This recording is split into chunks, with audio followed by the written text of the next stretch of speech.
1987, they have that technology, and the concern that the U.S. had when originally with the atomic bomb was that they might turn the Earth into a star. It would be a chain reaction. So they made sure to get that technology for Hiroshima and Nagasaki. And so that's also why you see they did one day, one another day. They didn't do them the same day because that moving ley line is only certain time frame.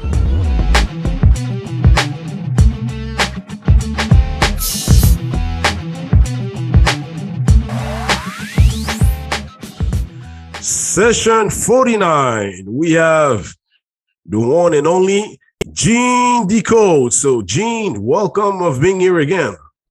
Thank you, Taino. All right, so people we're gonna, Gene and I, but mostly Gene, we're gonna cover key interesting topics. So we're gonna check, the dumps ups around Ukraine. And after this, we're going to check some key information about modified genetics, stealth. So that's dealing with camouflage, all right, or shape shifting. We're going to check as well, a recap on the Ottawa Convoy, and at the same time, too, key specific, we may call it cabal buildings where Gene and or myself know and have some intels that there's some dumps and a lot of things going on. All right, so I did ask or request Gene to have a I'm going to call it crazy super story, metaphysical one that Gene encounters. So here we all about hearing what's out of the blue, out of the box, so we'll be able to hear it. All right, so without being said, I'm going to share my screen, and we're going to go for that portion that's, I'm going to call it, a precision from Gene and a precision to the people. All right, so we're going to take probably like a minute just to give shout out to the people who came to listen to Gene. All right, so I'm going to share this right away.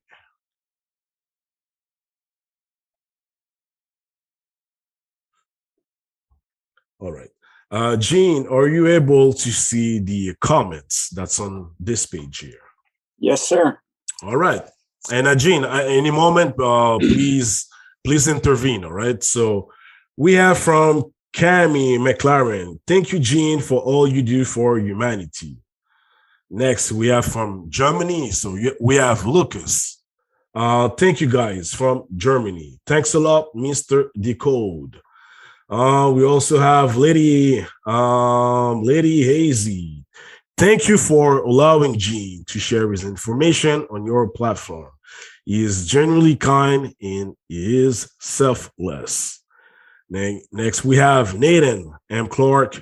Your decodes are awesome, Gene. Thank you. Mr. Dobb, thank you, Gene. So much evil out there and suffering being put on everyone. So much division and sobs. I appreciate your info. Thank you, Mr. Dobb. Then we have Adam Baum. So thank you, Galactic Talk and Gene Decode. All right. So then again from Dina Delora, both of you men are incredible.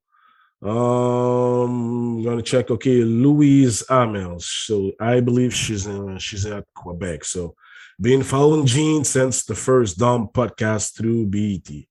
All right, so keep up the great work.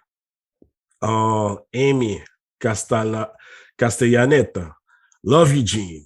I thank you so much for all the enlightening truth that she gives us. Next, Stoke. So I know Stoke did reply something beautiful to Gene, so we're going to keep it going. So Leonie Aries, we learn a lot from Gene. All right, so we can talk about what happens in our country. Okay, so we're going to check this later.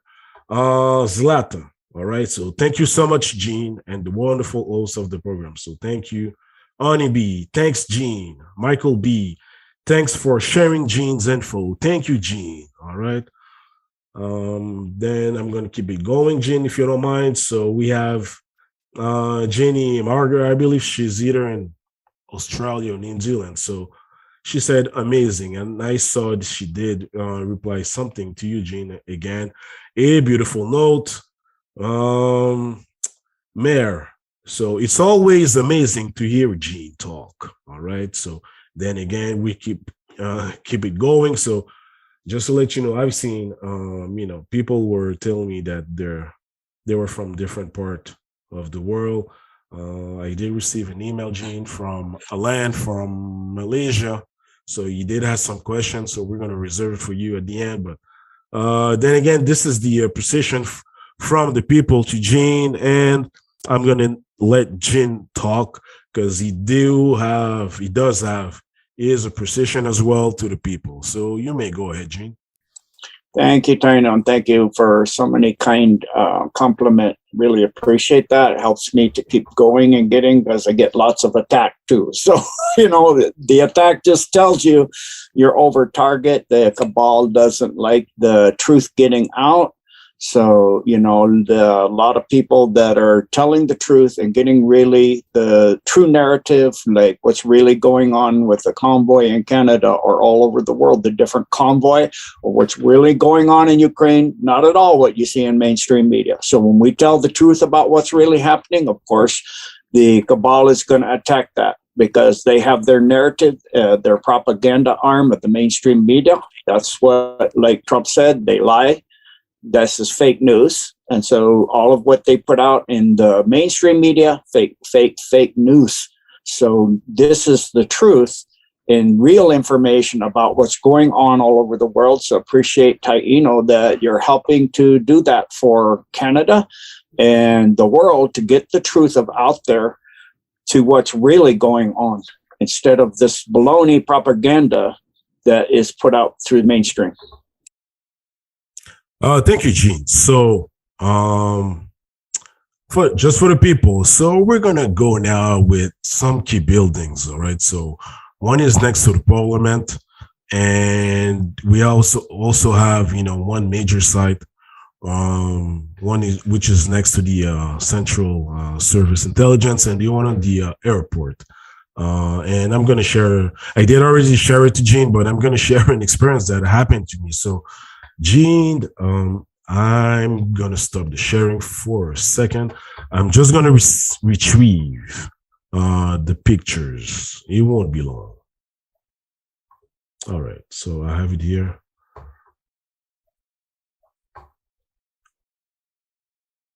All right, so and Gene, please, please put your intel at any moment. All right, so I'm just gonna share it here. There we go. All right, so as you're seeing here, everyone, this is the same smoky dark gray building that's next to the Parliament. So from the center building. All right, so I got to give a shout out to this individual. I don't know his name. So, but if he's watching the show, he's going to know. So I remember I met with an individual who was working actually as a subcontractor for, those government project. And he actually shared the intel to me that when he was working there, he did actually went into the underground layers, and he told me that, there's a building. If you walk near the Parliament, there's a building that a lot of people may pass by it, but not even being aware of what it is. So, in that journey and around the same time, I did ask Gene, where was some of the key buildings where there were some dumb entrance. So, this is one of the building that I've seen, and from the from my background as an engineer, I did saw that building was matching exactly what the individual was stating to me. So, Gene, I'm just gonna show quickly here. So that's the Parliament from behind when you're whether across the river or above the river, and in here. Right below it, I've could seen it, by it's a kind of remote viewing, but not really remote view because I see waves and lane lines. So I know for sure there's activity and base over there. So Gene, base, yeah. In that previous picture, you can actually see an underground entrance. So please go ahead, Gene. And right beneath the clock tower, if you go straight down on the side of the hill, up, do you see an arc? It looks like an entrance. Right there. Yeah. Yeah. Right there. And I've been in area, Gene, and just to let you know, to access it, it's not that easy. So thank you, Gene. It makes sense. And so, Gene, when we look at things that are put in plain sight and people walk by it, but there are signs when you see such a building. So could you give your intel based on your Actually, when I did my Canada Decode, I had the picture of this building in there and saying that this is actually entrance for underground facility here. And then down on the walkway below, there's a lower part below that too, where you see the trees coming up from. And there's the entrance down under there. And there's a street going by that has like an overpass, and in the underneath that, from that overpass, if you go underneath the overpass, there's a holographic frequency match entrance to go underneath as well. All right, Gene. So for the people that's aware of this, go back to the picture of the building. Yep. So you see the walkway here, the fence. And then behind, you see the trees. You can see the trees are going down a hill. Down a hill there, and you can see there's I believe, a street across in front of the Parliament, and in front of this building from the angle we're looking at it, that has an overpass. Beneath that, there's a walkway, and there's an entrance there. All right. So thank you, Gene. And Gene, for whoever wants to study this, so whenever you have a building, and you have, cameras, but few windows. Could you tell, based on your military experience, what does it mean? And, that's security, especially when you see for some reason, I guess it's a cabal thing. They like dark black and gray color for every time it's secret. For me, it says, look over here. This is secret. It was like when, my student and I were training in the Ko'olaus in Hawaii, and all of these, we're not wearing camouflage. And I walked right through to the command tent because they had all these military people, Marines, but all Vietnamese in U.S. Marine outfit in fatigue. And I walked through them with no camouflage, nothing, just my gi on, and went into the command tent. The general in charge was freaked, but tried to have him grab me, and I just, rolled underneath the back of the tent, walked out again. And it's just like my student goes, it's like the camouflage makes you stand out, and that makes that stand out. I mean, you got all of these camera and actually, other infrared devices there. And additionally, no windows and really dark. It was like, hello, secret, put up a neon sign. Why don't you? Got you, Gene. Got you. And we're gonna go now for another building. So bear with me, the people. So, all right. So this is the Ottawa Airport. Right there, you do have the facility of the National Research Council. All right.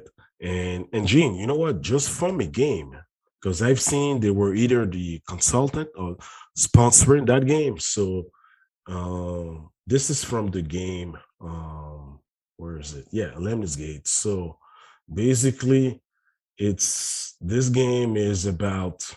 Let me check here. So yeah, the abilities of powerful operatives and competing mind binding 4D battles as you disrupt the past to change the future. All right. So, and I remember of seeing how the dome that's in underneath the Mount Royal how, they do have a facility, but that's really hidden. So, Gene, I'm gonna share this to the people. So one time I had to travel to Chicago. So if you look at my cursor, all right, so I was following this path there, all right, to actually go to the parking garage. And as I was curving, Gene, I've seen you see like entrances. You have arc masonry, but that one was had a form of a U, but the opposite. So two columns and a overhead. So and I've seen the the writing was NRC, blah blah blah blah blah blah. And as soon as I saw it, Gene, um, there was a moment like a glitch, and time almost um, became slower. And I've just seen quickly what I felt was like like something hitting you, but waves on my mind, and something going fast, but I could not really depict. But what I felt was a portal that was on the side. So, Gene, that was in 2019. It was on my mind for a while. And I said, you know what? Let me check back, because after really reflecting, meditating on it, I said, you know what? I think that's what it is, a portal. So let me go check. And in 2021, I went here and I did, I'm going to say at least 3 times the same route, because I could not see that infrastructure, the arch masonry. So right from there, I say, you know what, but I knew that I saw it like, 2 years ago. And I've seen, you know what, that's a Mandela effect. But I even intuitively came to the fact that this facility here from the National Council of Research have as if like a hologram, so people might see the facility whatsoever, but that's not really what's going on. So, Gene, do you have any intel regarding when you have those government agencies that deal with time manipulation, time control, and they're next to any airport? So I'll let you drop your intel on this, Gene. Now, so the NRC, or the National Research Council of Canada, is tied to the Canadian Secret Intelligence Service, the CSIS, hiddenly, but it's not openly known. But the primary thing they were doing is in building M12 in the NRC near the Ottawa airport. And so what they were doing is known as Operation Cold LRT, all in caps, all of that. They were saying the LRT is light rail technologies to run in Canada when it's very, very cold and windy and all of this. It was for light rail, in meaning cold, is Chidran Charan Operation Light Drive Light Rail Technology is what it stands for completely. So it's a light rail system that goes through a jump gate to go first to Chidran, because Pluto is actually a broken planet that orbit each other, of Chidran and Pluto. So it jumps from there then to Charon, which is a planet outside of our solar system and another solar system in the Milky Way, where it's very, very cold. And so they need this type of drive system. And they were doing the research there in that building M12. Then also it goes underneath that, like you're indicating, the portal. That's a jump gate. So they go straight from there to Chidron, then to Chara. And so from if you look at their website for CSIS, also for NRC, they're looking for young students to volunteer. So this is part of a program to get individuals to go to that world that would be super soldiers, and to get them in MK programs, to where they alter them so that they have chameleon-like ability, where they can change how they look and change their form and everything, like the shape-shifting the reptilian do. They're teaching them how to do that. The reptilian were actually teaching in Canada how to do that, so that when they go to this other world, they're trying to take this world over, they can look like the people there. They can change literally in an instant. I believe there's a Netflix movie out now where they show a lady that's Russian trained that was able to walk along, like you see also in Lucy, where the movie Lucy, where she changed how she looked, changed her hair, changed her whole physical structure. And so this is part of that whole program in which they're trying to create super soldiers to take this planet, because it's a pivotal location for them. But that's now all like falling apart, because the Dark Fleet has completely now 100% defected and joined the Alliance, because the Fourth and Fifth Reich type saw the writing on the wall. First, it was only a 10%, then it was a quarter. And then even within the Alpha Draco that had one on every ship, which a lot of the Fourth and Fifth Reich did not like. So one of the captain worked his way up, and he got ones that captains of ships that were with him to defect to the Alliance. And then that caused the U.S. Solar Warden program to be able to get the mind wipe technology. That was in 1987, to eventually where they were able to completely clean out our solar system and lock it down. And then that caused it to the point where the Dark Fleet was sent back, and that was in 2014. They brought 30,000 ships in, and within the Guardian Alliance through the Sun Gate brought a battle planet prior to them coming, because they knew they were coming. They could see them rounding them up all over the 500 worlds that the Fourth and Fifth Reich had taken. So they met that, and they took out those 30,000 ships in 30 minutes. So they told me it was like swatting flies, because I mean, you're talking something that's bigger than the Earth compared to that. I mean, it really extremely advanced technology. So now with that, and then the continuing thing with the Alpha Draco now leaving through Antarctica, the portal jump gate that goes just to Montauk. It's one way. Portals only go one way. And then also in Canada, in Nanaimo, some of the groups there that were helping with this system right here, they opened a portal in Nanaimo, and they're leaving to go back and get out of our system, because they realize they're very conscious about investment versus returns. And so when the investment of a property, like a good economical, team would look at what does your investment equal the returns that you're going to see. And so the Draco realized, no, it's not going to happen with the way we're doing this now. So they pulled out, and we're trying to get others to help them to come back. But most of the species out there know how the Alpha Draco are, and they won't join with them because, they will betray anybody. Same as the Greys, the Zeta Reticuli.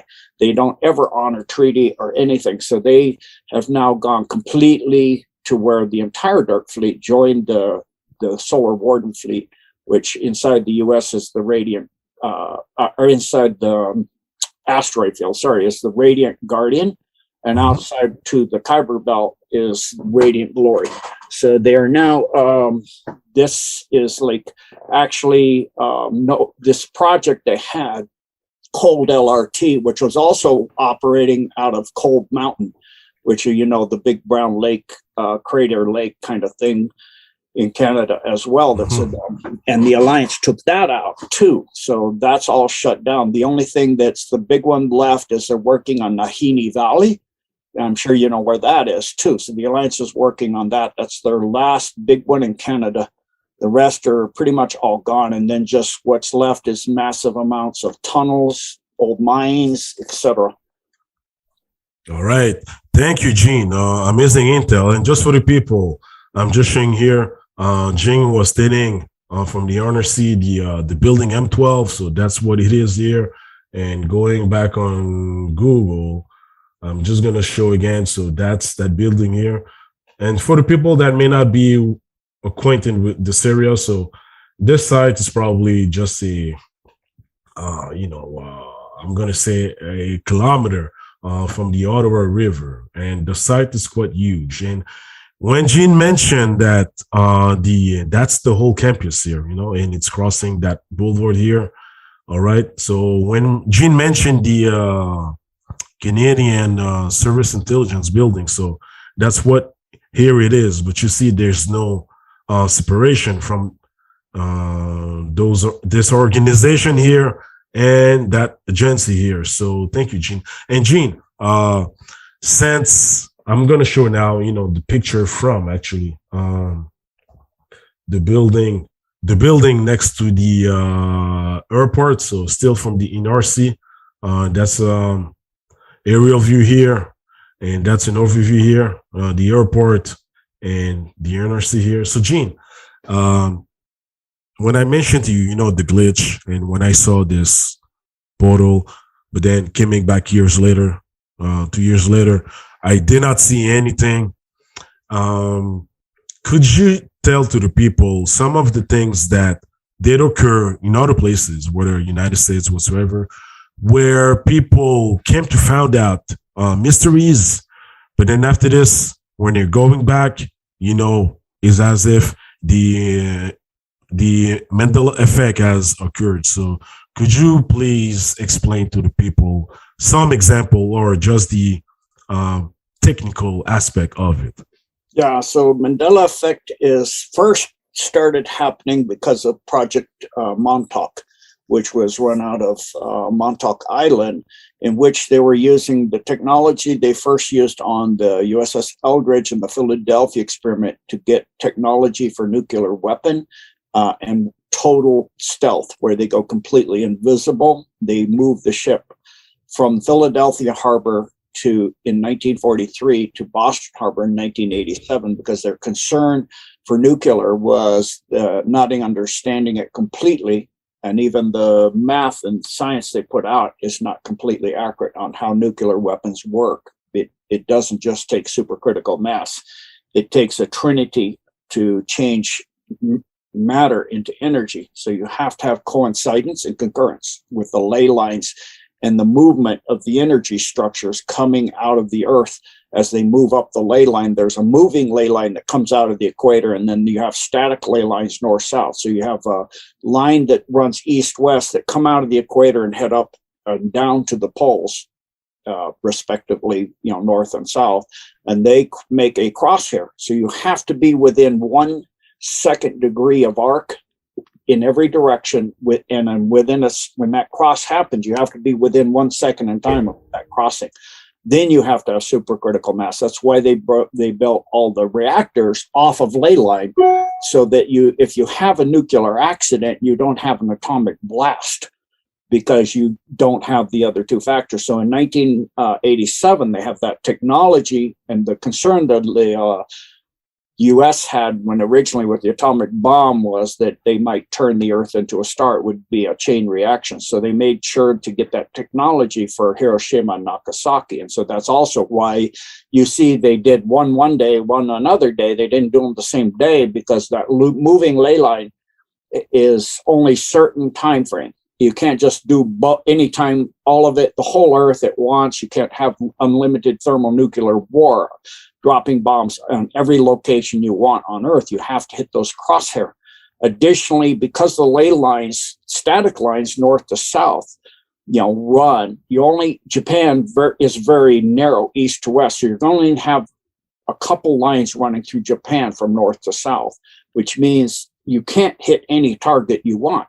If you're trying to get a samurai nation to its knees, logically speaking, you're either going to hit a military target or the most massive civilian target. If you really want to create civilian devastation, that would be in World War II, of course, Tokyo. And if you're looking at military target, you'd hit something like a shipyard, like Yokohama, Yokosuka, something like that. They didn't hit Hiroshima and Nagasaki. There's a few reasons. First, that's the ley line coincides concurrent. Second, there were actually underground facility there. We can't just do anytime all of it, the whole Earth at once. You can't have unlimited thermonuclear war, dropping bombs on every location you want on Earth. You have to hit those crosshair. Additionally, because the ley lines, static lines north to south, run, Japan is very narrow east to west. So you're going to have a couple lines running through Japan from north to south, which means you can't hit any target you want. If you're trying to get a samurai nation to its knees, logically speaking, you're either going to hit a military target or the most massive civilian target. If you really want to create civilian devastation, that would be in World War II, of course, Tokyo. And if you're looking at military target, you'd hit something like a shipyard, like Yokohama, Yokosuka, something like that. They didn't. It hit Hiroshima and Nagasaki. There's a few reasons. First, that's the ley line coincides to current. Second, there were actually underground facility there, which were helping the Japanese in World War II of non-terrestrial group called the Blues. Not the Blues that met with Eisenhower, the short round blues. That's a different blue species that were helping the Japanese. So they were taking out those underground facilities. The Allies were taking that out. The US. So that's why they did it that way. And so the same thing goes with portals. You have to have the matchup lineup and the timing. So that's why the one they opened over Antarctica was with a full eclipse of the moon at that time on that location. You have to have that matchup of energies at certain places and certain times to open portals. Why they were going to do Notre Dame on Easter Eve, because it's a matchup for the frequencies they need to be able to open a portal, and portals can only go horizontal in density. They can't go from lower to upper. They can go from upper to lower. So they were trying to create a portal from third density to the underverse to bring Satan up put it in a clone body of Christ so that they could have the Antichrist. And so the Japanese alliance actually found out, and they set the whole thing 3 days too soon. So all that energy, all of the sacrifices they did for hundreds and hundreds of years underneath Notre Dame, which had all of the catacombs coming from Paris all over, they were sacrificing 666 children there every year on Easter Eve, because every Easter Eve, many Christians meet there for the Easter pilgrimage to go through the Holy Land. So they were going to have them all there. And the doors were built such that the original builder, they were so massive they couldn't even lift them in place, and he actually sold his soul to Satan to get him to lift the doors into place with child sacrifice and energy. They opened up the first time, and then they couldn't get the doors to open when they were in place, so they had to put holy water. So when the fire would occur, it would bake the holy water out. Nobody could get out, and then the roofs were made out of lead, so they die of lead poisoning if they did in asphyxiation, as well as the smoke. And then they'd have the sacrifices underneath. That's why Big Mike was on the river, because she was going to attend that, and she was doing a pilgrimage, if you will, through the river, and then underneath. Getting off of the boat was what's supposed to have happened, then going underneath into the catacomb. And all the catacombs and bodies there are from all of the death from the Black Plague, which was another pandemic that they did way back, another bioweapon op that they did way back when. The one we had now with 19 is not the first one. They've been doing this for many hundreds and thousands of years. And so this is all part of their plans and maneuver, but now their plans and maneuver falling apart, like we're seeing in Ukraine as well, where they're 13 bioweapon lab out there. Additionally, they're taking out many of the domes. So there's domes being taken out all over the world. You can see in Ottawa, down the St. Lawrence Freeway, underneath Vancouver, underneath Lake Erie, many specific, the regular depth you see like 3, 5, and 10 kilometers. So like recently on the 27th of February. Oh, Gene. Yes, sir. I think you're sharing, right? Do you want me to? You would have to unshare. You know what? Screen share. If you don't mind, Gene, you mind giving that suspense to the people, and we're gonna approach the DOMS operation. Sure. Right after. Yeah. Okay. But keep going. Yeah. So on the 27th of February, Lakeline, Ohio, they took out a facility going underneath, which is that submarine facility that actually goes underneath the Great Lakes and goes all the way to Ottawa. So the river you have in Ottawa by the airport is part of that complex, and they're locking that up and taking out. Runs down from the St. Lawrence Freeway, then goes up underneath New York, and they took out that facility in New York. That's underneath Alexander, New York on the 19th. And then on the 27th, they moved down to Ohio in Lakeline. and then it goes underneath the mitten, almost the border of Michigan, into Chicago, and then it goes up underneath the Great Lakes and goes over all the way up underneath the Lake of the Woods, if you know where that is, and then heads out to underneath Lake Manitoba, and then goes over to Ottawa from there to the river you're showing that's next to the Ottawa airport. I got you, Gene. Thank you. And so sorry, people. You know what? Don't get upset. We're gonna go back to the DOMS operation and status report from Gene. I'm just gonna share something because Gene, you mentioned NRC, they're recruiting either a young student whatsoever. And did you have a program? And Gene, if you don't mind, I'm gonna share the Netflix series, with the spy agent. And I don't know if there's a volume, but it doesn't matter. I'm going to let it play, Gene, and I'll let you comment on it. All right? Yes. Okay.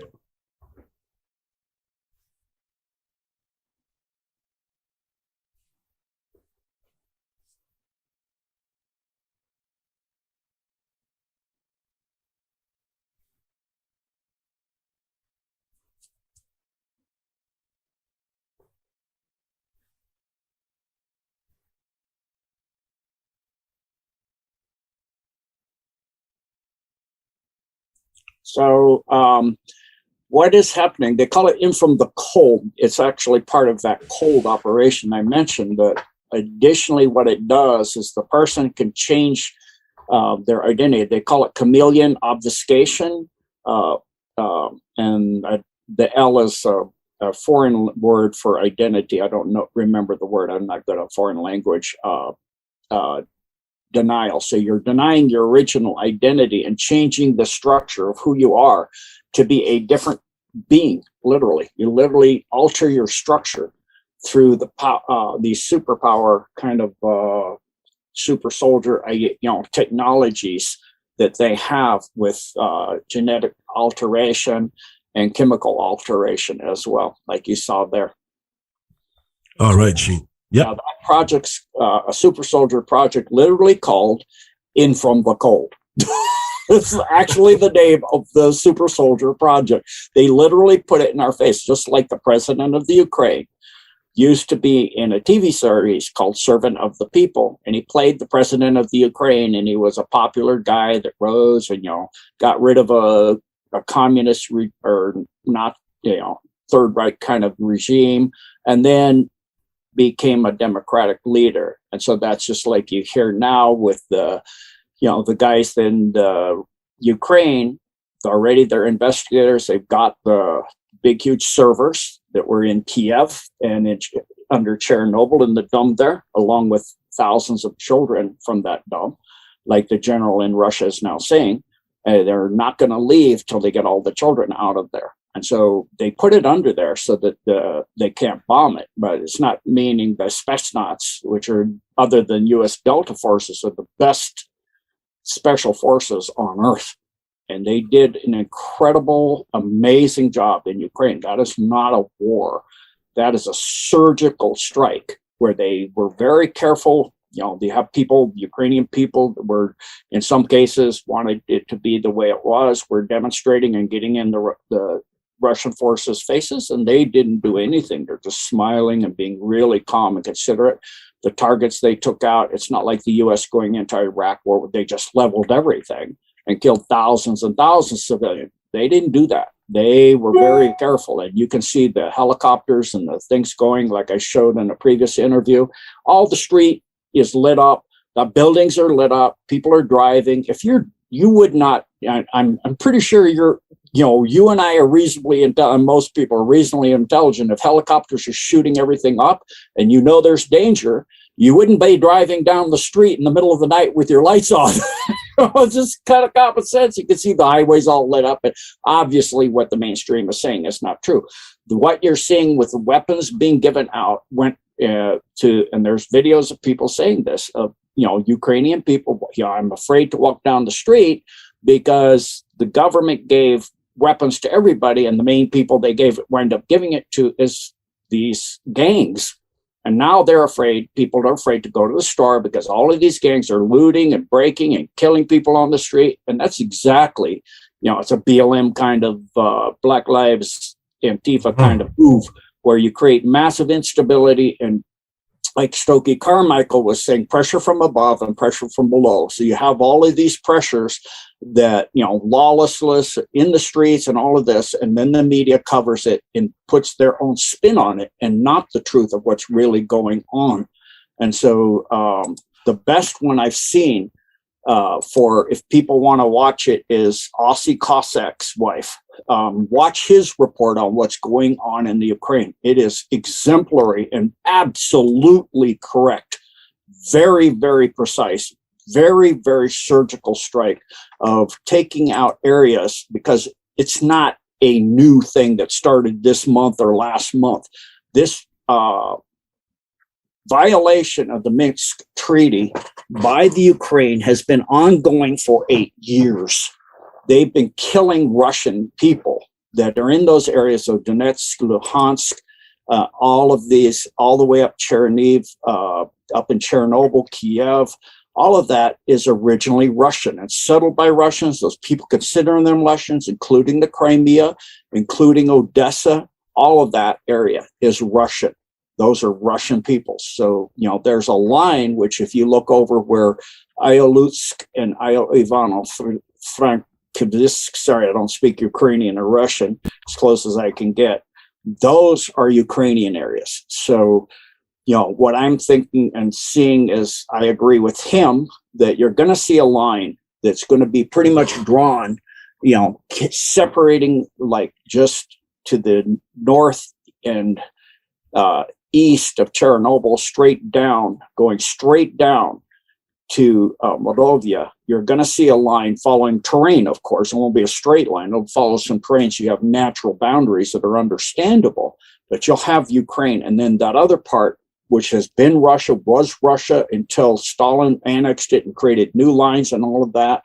That was as I had done on a previous interview, was all originally founded by and pulled away from the Golden Horde, the Khanate of the great grandson of Genghis Khan, where they were nobody could live there because they were taking people's slaves. And so that's all was stabilized by Russia. And Russian people settle it. It's been Russia ever since for over 400 years. And so now, and they've been in there killing Russians and killing people, even Ukrainians, even their own people, and stealing like the investigators are now doing, just like, Biden had bragged about in the Council on Foreign Relations. They got rid of the prosecutor who was going after his son. They're transferring and laundering monies from Burisma to AstraZeneca, and several other money laundering operations in Latvia and they're now showing that that Rosemont, Zeneca, and AstraZeneca, and these other things that are all under Vanguard and Black, all the Black Ops and all of that stuff, and BlackRock and all of that. All right, thank you, Gene. And Gene, allow me, I do want to show another, where is it? Okay, I do want to show one of the other, let's say, skills that the agent has. And not only you see it in nature, but, the first one, shapeshift, indigenous folklore, or, mystical world, it is part of reality. But that one here was quite interesting. So it's camouflage. I'm going to let it go, Gene, and please drop your intel and feedbacks. All right. So just for the people, there she is. All right. The woman spy, and she's going to go hide herself. So bear with this. And she's behind, as you can see, she's taking off her clothes. All right.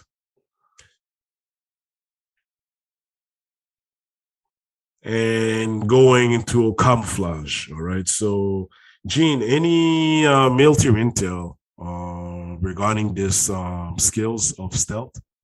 Yeah, so what they're doing is literally the same thing as the TR3 units do, where they're pulling the energy from behind them, through them, and showing it in front of them. So they literally, like a chameleon, match and there's octopus that can do this too, where they so perfectly match all of the different coral colors on a coral reef. You can't see them at all. They look like part of the reef, just like she's doing here. She, literally matches the background as the foreground of her, so you can not see her anymore. And it's technology, they researched the octopus was the big one, not so much a chameleon, but this octopus is incredible. They can do this stealth kind of matching the background to where they literally become exactly like the background. Thank you, Gene. Now we're gonna make a smooth transition. Gene, if you don't mind, I'm quickly gonna make an introduction, and I'm gonna let your super intel go at it. So you did already spoke about the hidden agenda that's been going on around Ukraine. So whoever were able to listen to Gene in the past years, and if you studied, so you were able to check what was going on. So quickly, with Gene's instructions. So I was studying what was going on, right? And I've seen, whether at the end of January or throughout the first 2 weeks until mid and the third week of February, a lot of things was happening, all right, in the dumps. So if you see west to Ukraine, 10 kilometers, you already know. You go in Poland, same thing. You go a little south, so Bosnia, same thing. You go in Italy, another thing. So you see, Turkey, even to Armenia. If I'm Russia, let me go south. So you see Azerbaijan. So there's a belt where special operations were being conducted. So Gene, I'm gonna stop sharing. I'm gonna allow you to share, and please go ahead, Gene, on what was the activities that were going on down, and as well, if we know it, up in the upper layers. So please go ahead, Gene. Yeah. So first of all, I wanted to share some of the UK stuff that's being cleaned out. You can see tunnels that are going underneath here. So you can see it's disturbing the road pretty seriously there. It's unearthing the road, quakes and stuff that the local earthquake facility doesn't even show these quakes on the 28th, but it's kind of obvious with the road itself. So you can see parts of the road literally turned on in at a 45-degree angle. And then I'll show you another one, same thing, another part of that roadway.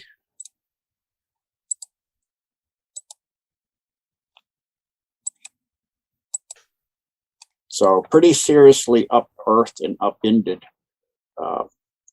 And you can see the area in Wiltshire. So the Alliance is also doing ops all over the world, like you said. So if you look at the USGS, like I was saying, as you were showing, Taino, the earthquake here, as I was saying, you can see here in Ohio, the 3-kilometer depth. A lot of time when you're wanting to go to a submarine facility from the land, you want to be able to get it from the local docks. It's very near Cleveland, as you can see. So from there, it was going underneath the 5-kilometer underneath New York through under Buffalo. And then it's running up through as you can see, up the St. Lawrence Seaway, sorry, as well. And also it goes up underneath Maine, and it's also coming from the coast of Maine as well. So that's going all the way out and then goes up, as you were explaining and you were showing as under the Lake of the Woods, then up underneath Lake Manitoba and out to Ottawa. Then additionally, I found really interestingly, can you see the octopus? Hold on, wrong screen. Let me unshare, make sure I got the right one here. Sounds good, Gene. Yeah, I found the octopus. I was, while you were talking. So you see how well this octopus is mimicking it? This is how they teach the super soldier. They learned from the octopus how they do it, and they teach the super soldier. And they even say, if you look at some of this, octopus helps inspire researchers to learn how to mimic. Oh my goodness, it's not giving me what I want. So that's how they do it. They don't want you to really know. Incredible camouflage explains octopus' amazing camouflage skills. And to mimic, inspires researchers. You can guess what they're inspiring camouflage, in other words. So you can see that. Then I wanted to go into UNESCO's cultural site in Ukraine, which is the Olakovsky Sands. So if you look at the map that he's showing here, which this is Ossie Cossack's wife, the one I told you that's so good, that area here is Kherson. So you see Kherson, there's actually, they don't understand why this is sandy. It was actually a spaceport a Uyghur spaceport back millions of years ago. And the Alpha Draco hit it with a neutron bomb and destroyed it all. And it just rained down sand in this area. That's why it's sand. And underneath this is still a massive ship that's now activating. So they went in there, and the Russians went in there because it was starting to activate into that area. It was also fortunate, the timing was fortunate to do all this operation. It aligned with everything, as I said on previous interview, for the 2-2-2-2-2-2-2, the timing of the end of Satan's time, because that is the year 222 without the zero. That's 222 times the month 2, that's 444, times the day 2 2s, that's 888, 1776, the first time Pluto lined up with the Earth since 1776. Compress it, all the 2s add up to 12, the 12 tribes of Israel, 12 apostles. So it's saying that the time of God in Christ is returning into Satan. Pluto is actually in Greek the name of the god of the underworld. So they're taking this out. So they've also taken out and got a hold of the underground facility that's an ancient underground facility for that ship that's activating under that this area here, the Olashkovsky, however you say that correctly, Ukraine's national park of the sand dune area that's near Kherson, as well as the Domino-Dessa. And that Domino-Dessa is actually got where they do rarefied pure neon gas, as well as many of the palladium and other rare earth metal that are used in chip and the car industry. So it's very important. There's also a dome with children there as well under Chernobyl, and in Kiev and Chernobyl is additionally the big servers with all of the blackmail garbage of the AstraZeneca, Rosemont, and all of that, and the Clinton Foundation, and all of these children that were involved with that Burisma Holdings, being Hunter and of course Pelosi, and I went through all of those names previously. And so these red outline areas that you're seeing, including Crimea, they came in from here, they came in from Russia, really surgically. And he goes through this, and it's all in the first 16 minutes. The line he's drawn here, all of the eastern part is Ukrainian, all of the western part is Ukrainian. The eastern part is Russian. It's been Russian for hundreds of years. And the Ukrainian government has not been recognizing the Treaty of Minsk that was, and NATO has just been growing and growing, and nothing that all NATO was is a pressure against Russia. So of course they were wanting to have Ukraine come into the NATO right on the border of Russia and give them nuclear weapon. I mean, who's saying is rattling the war drum? And then Biden, of course, does not have the football. Trump has that. And so, Trump is still in the timeline. There's certain information coming out that's not accurate. He is still in the timeline of, coming back still into upholding his oaths and all of that, and has the football. So Biden couldn't launch if he had to. neither can NATO. So go and listen to this guy. He's really extremely informative. He's Australian, and then of course the Australian is saying they're sending weapons and things, and I totally agree with what he's saying. It's like, go ahead and send the weapon, and the Russian military will be using them in a day or two. They'll grab those things, and any monies they send, it'll go to the crime lords that run the Ukrainian government. And I went through Vladimir, the head of the terrible Ukrainian government, and his history too, in a previous interview, that he's nothing but another talking head for the cabal, as most all of us know. So, you're not going to hurt Russia with sanction. All you're going to do is force, as he's saying, I don't agree, he's going to force them into the arms of China, but they're a powerful country, and they're going to get them out of SWIFT. They're going to find or create, like Trump is doing with Starlink, their own system financially, which will get out of the cabal's world financial structure of digital currencies, which they can eradicate at a hand. It'll be a quantum system. It's putting it straight. Yeah, we're already in it anyway. Go ahead and cut us out of SWIFT. They're actually already in it anyway. So what are you going to do to hurt them? They already have thousands of tons of gold. They produce massive amounts of oil a day. They're totally self-sufficient in oil, and they provide a lot to. That's why Saudi said Saudis ran out of oil. They're actually getting oil from Russia. And then, Russia has a massive supply of natural gas and oil. So it's, people aren't understanding the truth. And he goes through this and shows, and talks about all of this. And then I actually do have videos of people in walking the street of Russia that's saying, not Russia, it's Russia, but it's a Ukrainian man he calls itself Kiev guy, is the video, just a guy in Kiev. So I can play that if you like. It's only about 3 minutes long. I'll just play him here, which backs up what the guy was saying in that video about them giving weapons, and it just goes to the criminal.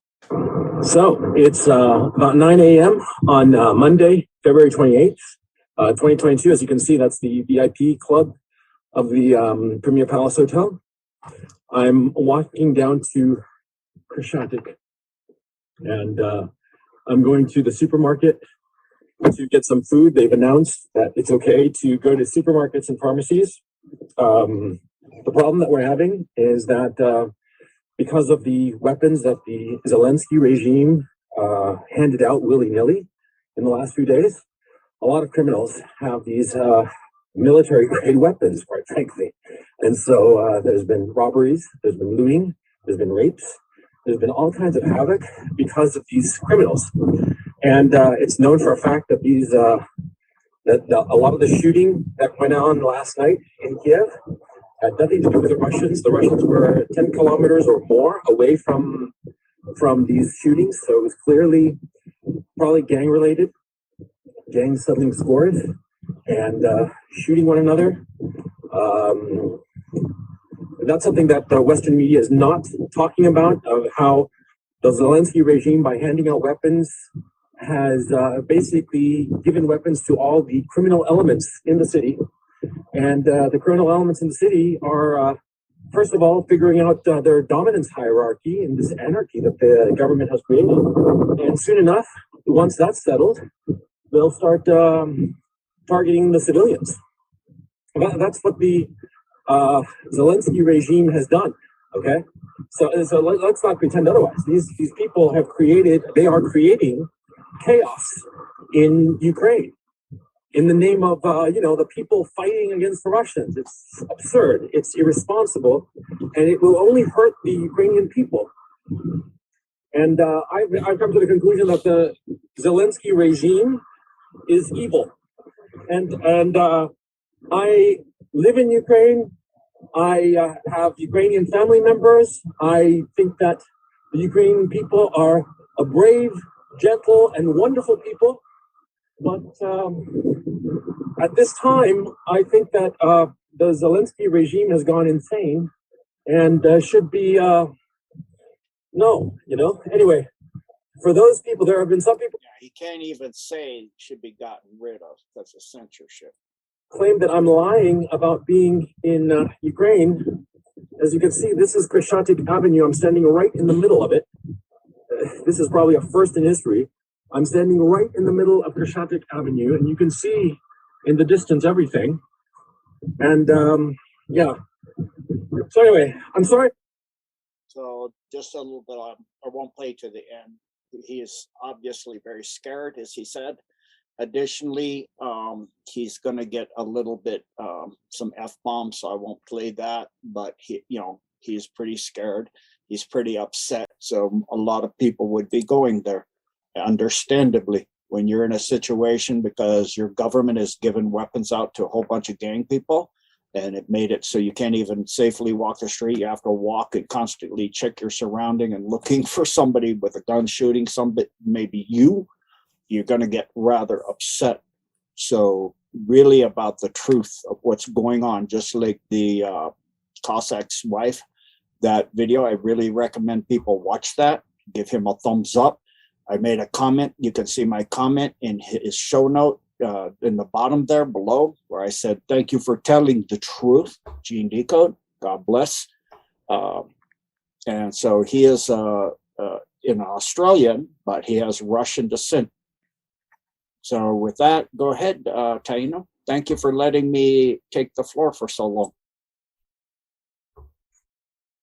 long. Gene, as always, Gene, could we before I have something that I do want to share, but going over were going on, you see, so Poland, Dom's explosion, Turkey, Dom's explosion, all south, even to the bottom south place of Russia. So you have Armenia, and I think even Greece. So when we look at it from a special ops, Gene, and this was done couple weeks right before the media and the so-called government was starting to talk back on Russia. So I'm gonna share something, Gene, here. Yes, but since you mentioned it, yeah, go ahead. Share real quick on what you just said. Mm-hmm. You're right. They are taking out Dom simultaneously with this Russian operation in Ukraine. So in Poland, you have two. So there's a river that comes up that goes down this way and also goes through Poland. They've taken out dumps here in Glogau, Poland. Also, this is part of that money laundering situation as well as I'm not going to pronounce any of this right, so I apologize. I'm not Polish. I can't speak the language. Katowice, or however you say that, in Poland. Additionally, in Bosnia-Herzegovina, they're taking out there, and also in Croatia. So you can see here as well. That's all part of the Ukrainian system that they're taking. So, the area he was talking about is this eastern area. And you can actually see that there's probably likely some land. He has that line that comes down like this, that there's probably likely land, obvious feature and things. So you can research the history of, or watch my previous interview on Janine's, of going through the history of both the leadership of the Ukraine now, Vladimir, and also the Ukrainian country itself.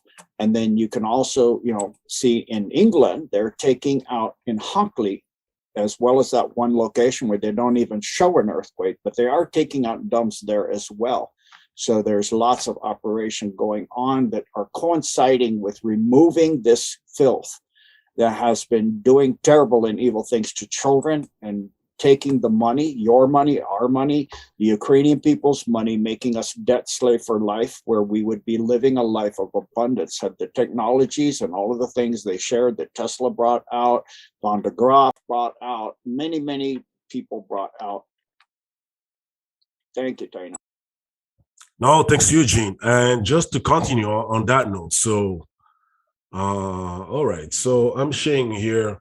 I'm just gonna share some quick things that been happening on the news. So if we look at the synchronicity, so you've seen it, end of January up until last week, a lot of operation, all right, in the DOMs, and by I would say last week, you've seen the big fake news, starting to, let's say, bash, and this or misinform, the people. So if we look at I won't name the individual names, but by now people's gonna know that, they're simply cabal agents. All right. So Deputy Prime Minister. All right. So you're seeing Canada strongly support removing Russia banks from SWIFT. All right. So then again here, Canada revoke Russia and Belarus most favored nation status as trading partners. All right. So that's from this agent. You have another agent too. Won't be long. So Canada wants ICC investigation of Russia. All right. From this foreign minister. And you also have an agent from the entertainment. It won't be long. So this actor says we need to act in support of Ukraine during his Walk of Fame ceremony. Gene, we're going to make a smooth transition. Just for the people, we're going to have a Q&A with Gene. Gene's going to let us know how lengthy could he go, but we're going to go now with two topics. We're going to make a recap on the Convoy, and we're going to hear, a super crazy metaphysical story of Gene.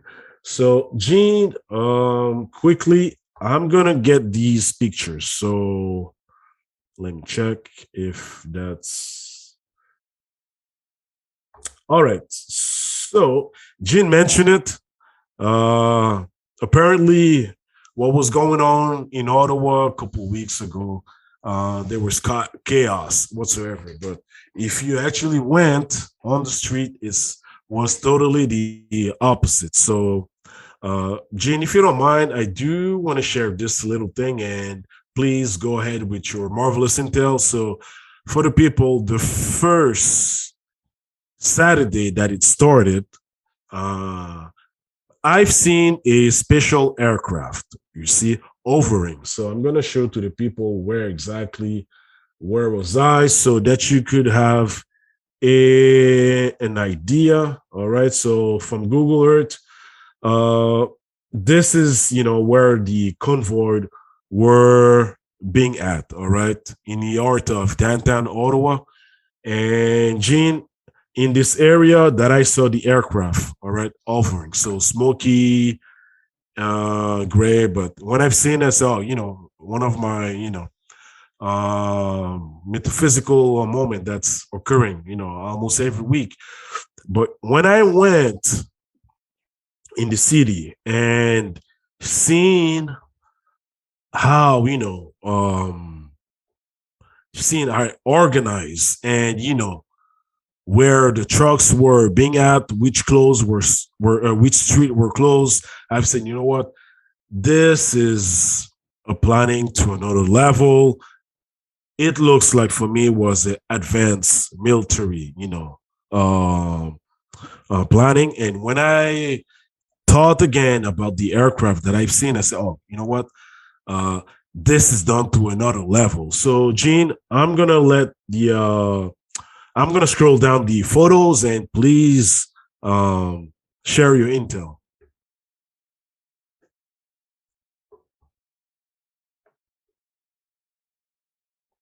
Oh, I'm just going to ask you. Yeah, go ahead, Gene. Go ahead.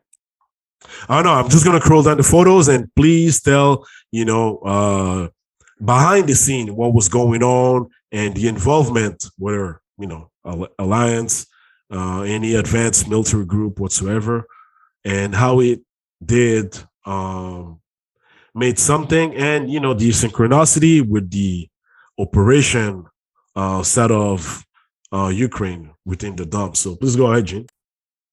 Yeah, so NATO alliance, which is not the NATO most people know. There's a new NATO alliance that Russia is part of, and that Putin was invited in, and they did an operation. They brought NATO plane actually in, but it was NATO alliance and special craft as well. So part of this was a military action to take out domes underneath what you already showed, and underneath the airport, and the cold operation as well, to remove and to take certain cabal elements out of it. That was like in Ukraine, they had a plan for another pandemic coming from the 13 biolab in Ukraine, also the one in the cold facility. They had another one that this is one that thrives on a cold. It's from that world. That's why they're trying to encroach on that world. It's a virus in that world that no immunity would have here because it's not from this world.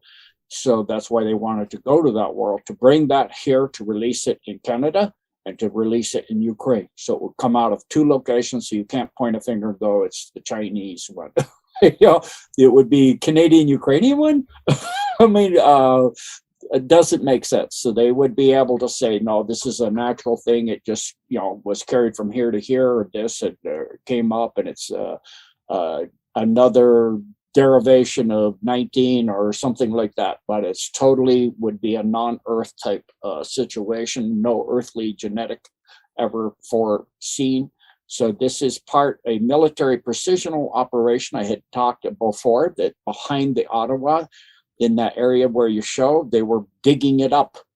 They were digging and going down into that, and then they were literally blue screening, as in blue beam, the area, so you don't even see it. Just like in the chameleon thing you showed, they can actually do blue beam where they make it look like nothing's happening, but they can be in there digging it up. So they dug up the facility, they removed it, they took it out with special craft to remove it so the people of Canada would not have that outbreak. And then also they did that in Ukraine so that the world would not have this outbreak. The alliance removed that.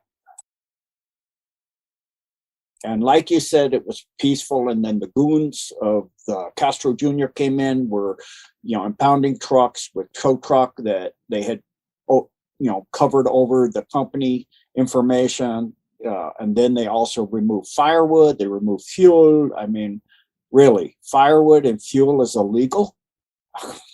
And this is really obviously peaceful. They had food cooking, and very, very peaceful and very, very loving people. You could see all along the route, the whole thing, people waving, no violence at all. So they, did have military personnel go in there so that the cabal type of measure, they wanted it to become violent. They removed them. And in the case of the alliance, they and the military personnel, they removed them, took them outside 20 kilometers outside of Ottawa, released them so they can walk back in the cold, not so they freeze to death. They have to make sure they have the clothes, but they can walk that 10, 20 kilometer back and say, don't come back and try to do violence in here because we're not permitting it. So then the goons for the Castro Jr. came in and did all the stuff they were doing. So, but still, it remained peaceful. It's not like what you're seeing in the mainstream at all. Well said, Gene. And thanks a lot. And Gene, quickly, that aircraft, I couldn't tell if it has a triangular shape, because what I've seen was more of I'm going to say rectangular shape, but with the corners round. But I've seen it not close, but not that far, you see. Yeah, it's actually a small solar warden type craft built on the cigar kind of thing shape, but it's more rounded now. They don't, because they want some, aerodynamic slightly at least. And so they do have smaller crafts like what you saw. All right, so got you, Gene, and thanks a lot, Gene. And we're gonna come now to our last and fabulous topic. All right, so I'm calling this one Gene Super Crazy Metaphysical Stories. So I did request Gene to share. Yeah, Gene Super Crazy for sure. And you know what, Gene? since if in the 90s and a couple decades ago, people wouldn't give a how can I say it though? Wouldn't give a damn about hearing you. Well, just to let you know, a lot of people do want to hear it. People are going through experiences, I'm pretty sure. So I'll let you share anyone, Gene, and you're free. You feel free to go. All right, and no matter how the level of craziness it is, and for the people right after this, please prepare your question. And there's someone in the Zoom, so we're gonna give the ability and the opportunity to let that individual ask some questions. On YouTube, please start writing your question. I'll do my best, and Gene will do his best to answer them. And I do have Gene also 2 questions from my email. So I'm gonna actually ask for you. So with that being said, I'm gonna let Gene now explain one of his metaphysical stories. So please go ahead, Gene. Like a lot of people say, that what I'm saying, for me, it's nothing I say that I believe in. It's what I've experienced. So kind of crazy, I guess. I had so many bizarre experiences. Like, oh my goodness. I've been 3 times attacked by demonic, twice by Satan, with witnesses on the submarine. Come to wake me up to go on watch, and I was pinned to the berthing ceiling. I was like, easily didn't even believe that. And I told him to get out of there, and I came back into the cruise mess area, and he was shaking. He was terrified. He goes, "Was that what I thought it was?" I go, "What'd you think it was? The devil?" I go, "Yeah." He goes, "Oh my goodness, I'm gonna go get a Bible." I go, "That might be a good idea." So there was that. Then I had, at a very young age, actually, with a best friend of mine, that on my birthday took me to see a movie in downtown, and then I'm very psychic, and his equipment, he worked as this is a long time ago, a dictaphone repairman. He'll give you the dating. So he said his equipment goes crazy, and to see what my impression was, it was about 2:00 in the morning, so nobody was around back in those days at that time of night. So we went there, and literally I disappeared in front of him when I went up to go up the escalator in that stairwell of that building, because the demonic known as Asmodeus that targets children had literally tried to rip my soul and took me physically as well. And I disappeared, and suddenly, for him, instantaneously appeared on the other side, up on the next floor, up on the other stairwell. And he was flabbergasted. For me, I battled for my soul for a very long time. I learned something quite profound. No is no. You tell him no, it's no. I mean, he killed me a few times and had to put me back together, and I figured out something. You can't just do something unless I agree. I was like, even though it may hurt a lot and you can do a lot of stuff, you can't make it permanent unless I agree. So I found that one. That was really fascinating. Then also, the day I joined the Navy was amazing. I was down staying with my mom at that time, which I hadn't lived with her for most of my life, but she picked me up because I had to go. My draft number was 28 for the lottery. And at that time, they were taking the top 128 numbers into the Tet Offensive. So she picked me up to, help me kind of get ready and have some time to go skiing at Taos. She was living in Albuquerque, so she let me have paid for a Taos ski vacation for myself. And then after that, I joined the Navy because I thought, okay, I'm not going to be in the Tet Offensive directly. I'll be in the Bay of Tonkin. And so on the day I joined, I went to watch, because that was the day I joined the Navy, and I was kind of stressed. Like, still going to wind up in the Bay of Tonkin. It was like, so I thought a funny movie would be nice. And it was a brand new first show run of Alice's Restaurant. So I went and watched the movie, and, being a young 19-year-old guy, I was like, okay, during the intermission, they had intermission. I came out to get some popcorn and some drink, and there was a very cute girl. So I'm flirting with her, and I was like, went back, watched the movie, came out. She was cleaning up the popcorn in the stand. So I just went out. And as I stepped out, where that movie theater was a 4-lane street. So 2 lanes, one direction, 2 lanes with a median in the middle. in the campus area for the University of Arizona there, or excuse me, New Mexico.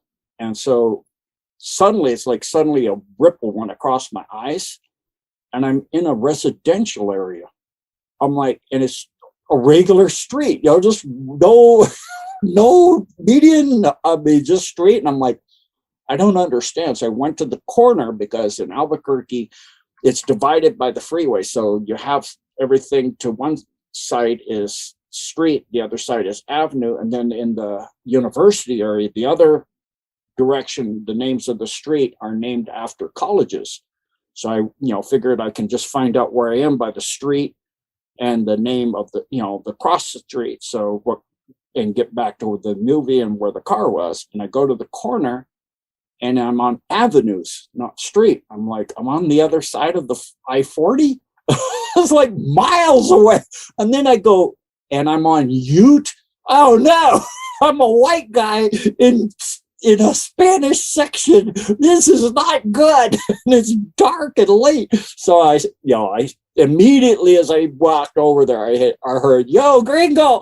I'm like, I don't do like the movie and look behind. I just took off running. And at that time, I was hoping to try to get into the Olympics. I was down to a 405 miles, so I could book it. I mean, I had already at one time ran 12 miles in 52 minutes nonstop. So that's a 415 mile. I was in serious condition. So I ran, and finally, they were fading off behind me. And then there was an overpass over the freeway, and I went by First National Bank, and the time, I look at the time, I go, that can't be right. It's 30 minutes before I left the theater. I don't understand. So I got back to the theater, and as I'm crossing the campus, there's a big bell tower.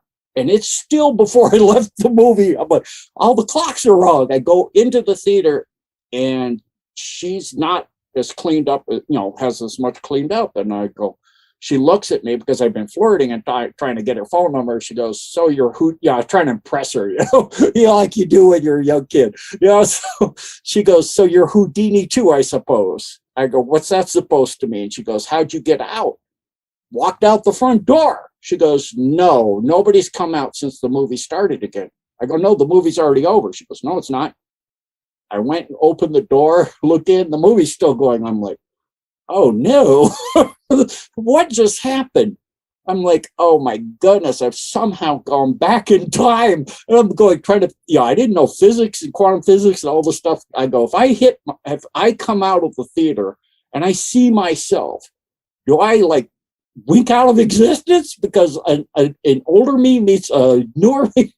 Or do I actually eradicate the whole universe, maybe create a paradox, quantum paradox? I'm like, I better go hide behind the theater. I go, "It's nice talking to you. I'm gonna go."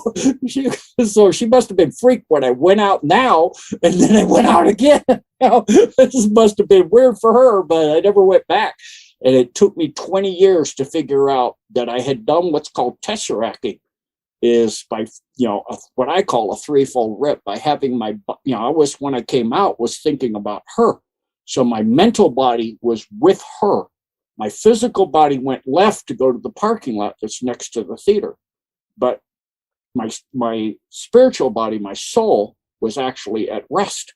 So it created like you put a peg in the ground and put a rubber band over it, and then with your hands you pull it in two different directions at once.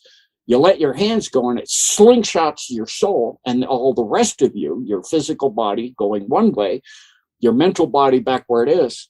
It slingshotted me through space and time, and it made me go back in time and 8 miles away, because when I was running that, I was running 12 to 20 miles a day.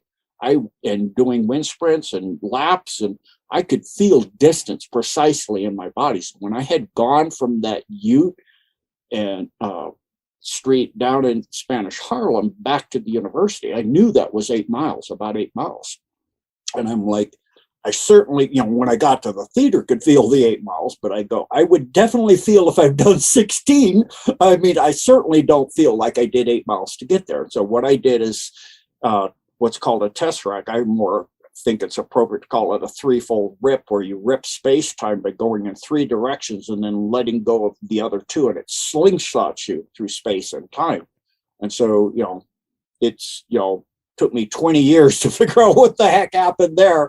But I've had all of those occurrences, like also a Borgia attack, where a lady in a spiritual group that I was with I had removed ourselves, me and, from going to the classes anymore. And so because she was, they do this pivot where first it was really good and high level spiritual information, but then she started going that Lucifer is actually a good guy. I'm like, yeah, how do you call good? Trying to rip the soul out of your body? It's not a good guy. What point of view are you using? So I left, and we didn't go anymore. And then still my wife wanted to have her give a cupcake on Valentine's. And one of my students came from the East Coast, wanted me to drop him at the hotel for the classes that weekend. So I dropped him. And then the morning I was, going to have breakfast with him. So I first took my wife to give her the cupcake, the Valentine's cupcake. So I went up to her room, knocked on the door. She always has the top floor, a penthouse suite, and opened the door. And this is an African-American woman that's about 6'3" or 4. And so, I'm not that tall. So when you're used to meeting somebody for 10 years that's much taller than you, you look up to meet them in the eyes. And as the door opened, I'm looking up, and I look straight to the back of the room, and the curtain over the head of something. So my eyes scan down, down, down, down. And what's in front of me is a beetle, like a scarab. My eyes got big, and I'm like, I said the lady's name, and she goes, yeah, Gene, you got me before I could finish changing. I could see it. The exoskeleton shell was kind of getting soft and ripply, and she was getting taller. It was about 5'5" in every direction. I'm like, just on my inside, I'm like, yeah, into a human being changing. She goes, what do you need? I go, my wife baked this for you. And this claw reached out, was a metal tin, and went clink. So, I mean, it's not like a hand closing. It's like I'm hallucinating. I hear a clink. And they pull back, go, she would like, I'll come back this evening to have the pie tin back. She goes, yeah, tell her thank you. I go, okay. So in that, it got touched me, and I wound up getting really, really sick over about the next 6, 7, 8 months, to where eventually I have to pull out working on a degree in Chinese medicine because I couldn't go anymore. People were getting further and further away from me in class, and wiping the whole area down because I'm getting sicker and sicker, and black mold starting to come out my skin and pus out my eye. And I almost died from that one. It took me many years to figure out what happened. And a friend finally, my doctor told me I had a week to live. And, so my wife wanted to go to Turkey with that group. So then, I told her, give me a day, and talked to God and said, is it okay? I want to plant my ashes in the Holy Land for my wife to do that I drain some of the energy of the tree, the aspen tree outside our apartment. And God said, yeah, absolutely. Whatever the tree agrees to, you can do. So I told the tree, and I know people go, talk to a tree. Yeah, mind to mind, heart to heart. Okay. Exactly. All things are living and have awareness. This is, God is a living God. So all things are alive. And the tree said, Gene, for what you need to do and what's coming, I will give you all of my life force. So then I asked God, said, all. I don't want to kill it. And goes, no, Gene, all. It's important. So I drained the tree, and then that got me enough to I go to back to the emergency room, the doctor, and told him every antibiotic known to man. He made me sign a liability disclaimer waiver, so because he can't do that without me taking total responsibility for that. He said that'll kill you. I'm like, 2 weeks ago you said I had a week to live. Exactly what am I going to lose? I mean, I just want another couple of days to get over to Turkey. And he goes, okay. So he had to round up through all the city and get every antibiotic there because he didn't have it all in the office. And then I got it, and I was able to get to Turkey. And a really good friend saw me on the bus and goes, wow, you don't look very good, Gene.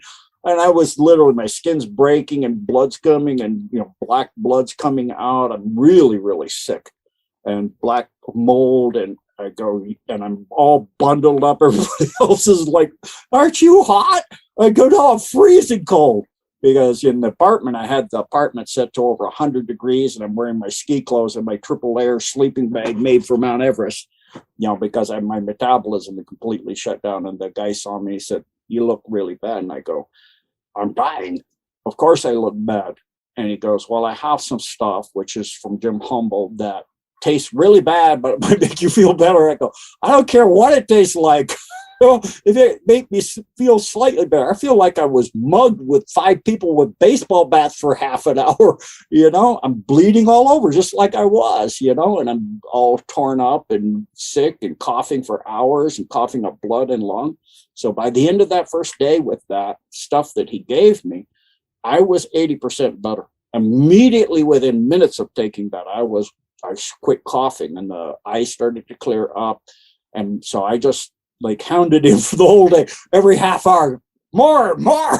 And so by the time we got done, because I follow him around like a puppy, more, because I was feeling so much better, and my skin was healing, the mole stopped.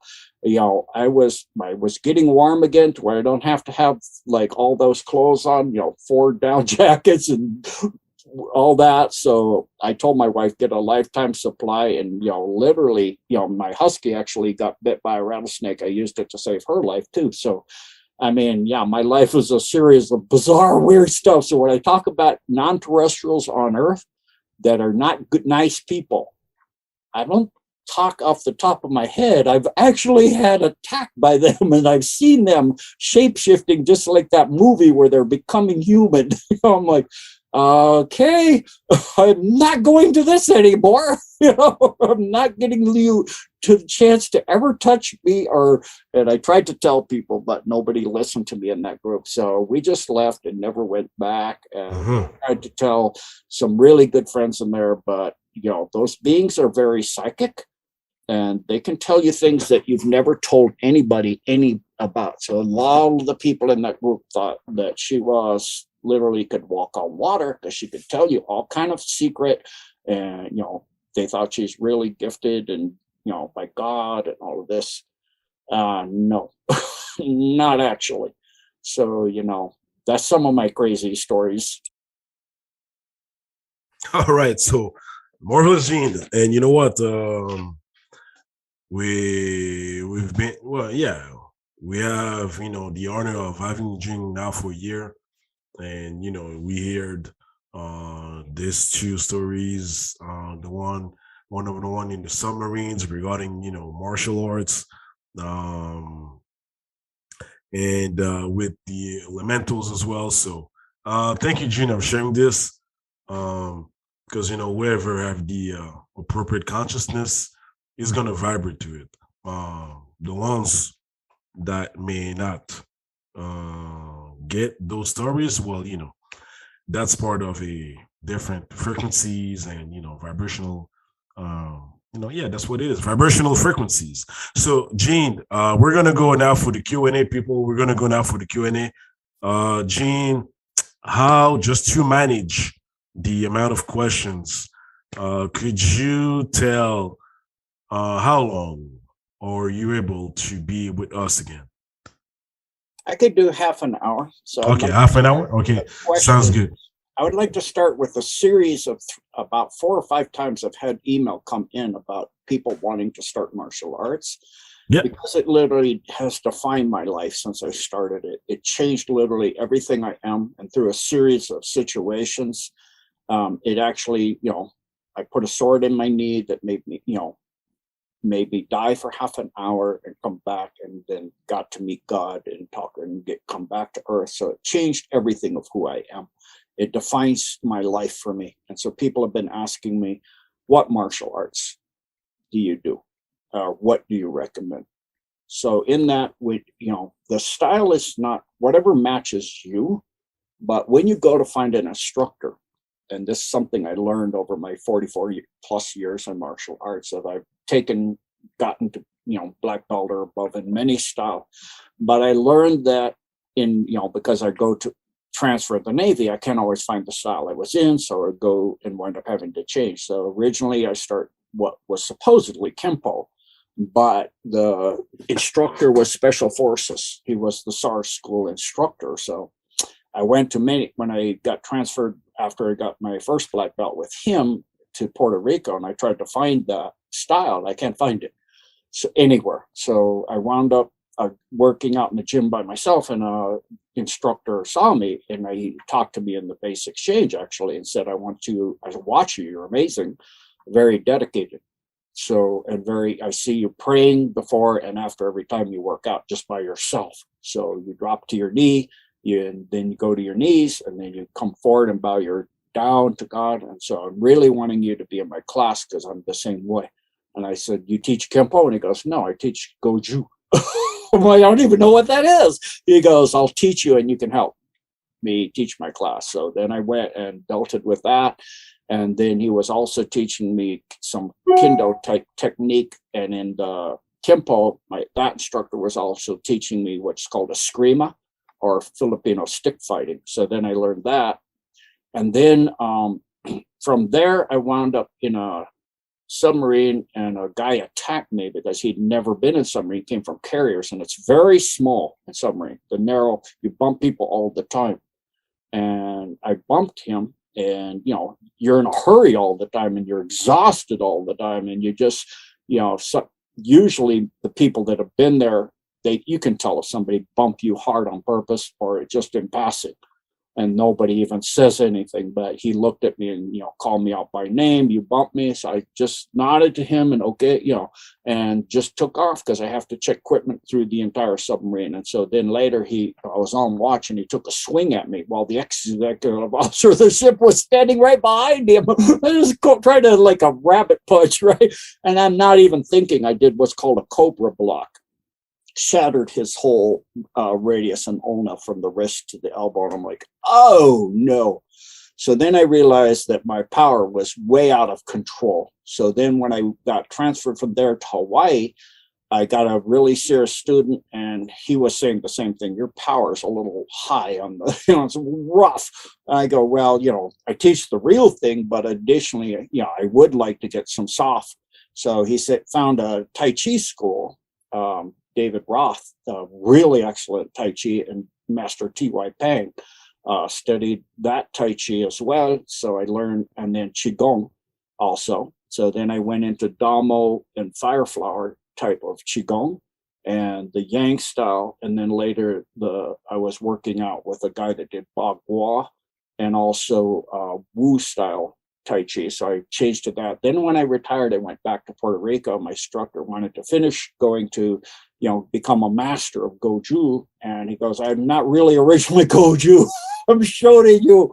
So it's just like, okay, now I learned that. So over the time, and then, when I left Puerto Rico, because my girlfriend, my fiance at the time was from there. And then she said, I had changed so much with that death experience. She didn't want to be around me anymore. So I went back to Arizona to be, help my mom with her husband. And then I met Shaolin. And so then I started studying Shaolin, guy that did Shaolin, Fire Flower, more Damo, Fire Flower, and 7 animal forms. So I studied Shaolin martial arts. And then when I moved up out of there met my wife, we moved from there. We found another Shaolin. So I've done some Shaolin training as well. But every time I go into a school, to look for instructor, the important thing is not the style, is to look at how they give reverence to God. Do they focus on honor and respect and dignity and treating people and using it only for self-defense? And do they also not focused on giving belts and having trophies on the wall and all of this notoriety and fame and all of this? It's about the art and about respecting life and being able to protect yourself and your families, that they have the right focus. It isn't about making belts and paying this much for that test, all this money, and it costs a fortune, and it's really expensive, and you get this belt and get this belt, and it's really, really fast. A real martial arts instructor, it's not really, really fast. It took me 8.5 years to get my first black belt. And, I've now been 44 years in it. And, for me, when I give a person a belt, it takes them usually 1 to 3 years to get a white belt. a belt means that you can hold your gi together. You can now wear the top of your gi and hold it together. Normally just wear a tank top until then, or a t-shirt or something, because you don't get a belt. It's not about belts. All the black belt really means is you've gotten to a true instructor will give you a black belt with a series of the history, tests, all the information, all the knowledge, all the forms, all of the names of all of the techniques, everything. Then you have to fight him. What that means is that he has watched you over a very long time. And if he gives you your belt, means that you made less than two mistakes or less in all of that whole day test. Additionally, it also means he's been watching you for years, and he's seen you get to the point where now, even when you're not with him, you'll come back to class with techniques he's never seen. The instructor will see techniques from you that he didn't teach you. You're literally learning from the art itself, from God. You're literally able to learn techniques on your own. So you no longer need an instructor. That's when you're a black belt. A master means you've mastered that to where you become a master of the art itself and understood the truth of what it is for and what you serve, which is God and all of his creation. So that's how you find a studio. First, go in and look and see if it's about money and belts or it's about the art, and they have rules and respect to God and your country. And then additionally, watch the entire class and see if it fits you. Watch a whole class, then talk to the instructor and some people in the class and see what they think. And then see if sit with it for a while and then come back if it fits you. So that's answering all the many, many emails of what martial arts do I pick and what ones have you studied? So there you go. Okay, thank you, Taino. Oh, thanks to you, Gene. Then again, marvelous information. And, based on my martial art experience, not as, long as Eugene, but I really confirm what you're stating. All right. And so with that being said, we're gonna jump now to the Q&A. Gene, we're gonna go now with two questions that were from the people that they're not even on YouTube. All right. So one of them, Gene, is from Derek Porter Bay. So shout out to you. His question. Does Gene know if there's pyramids underneath Ukraine? Yes, there are. Pyramid in every place on Earth almost, but in that sandy area, there's also a pyramid in that area I mentioned. But there are also pyramids up along the border between Ukraine and Belarus and Ukraine and Russia. And there's a couple in Moldova. Actually, I believe it's Moldova is what that's called. Moldova, I think is the correct pronunciation. I'm not good with pronunciation, even in English. People are going, it's not Soweto, it's Soweto. Okay, it's not whatever it is, it's never right, even in English. So, thank you. All right, thank you, Gene. Next question. It won't be long.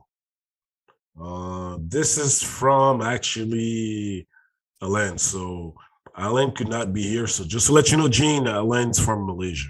All right. I think the time difference is probably 15 hours. And so related to timelines, Gene said this was possible. So question, how can I experience the timeline that I made a different choice at one point in my life? Question mark. So this would be, I actually did this myself in what I call surf timeline. So I would go to sleep and, I had thought, maybe I was 21 and a half years, almost a little over 21 years in the Navy, that, another 8 years, some months, I could have retired at 30 years and got more retirement. Maybe I should have stayed in. So what I did is I put that idea, okay, what would it have looked like if I stayed for 30 years?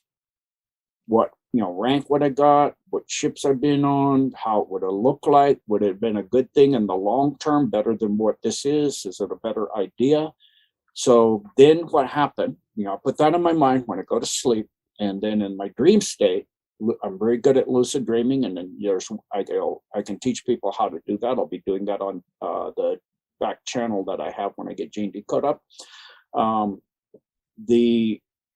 Every night I would go to 10 or so parallel Earth, in which I did stay 30 years, and man, they were all terrible.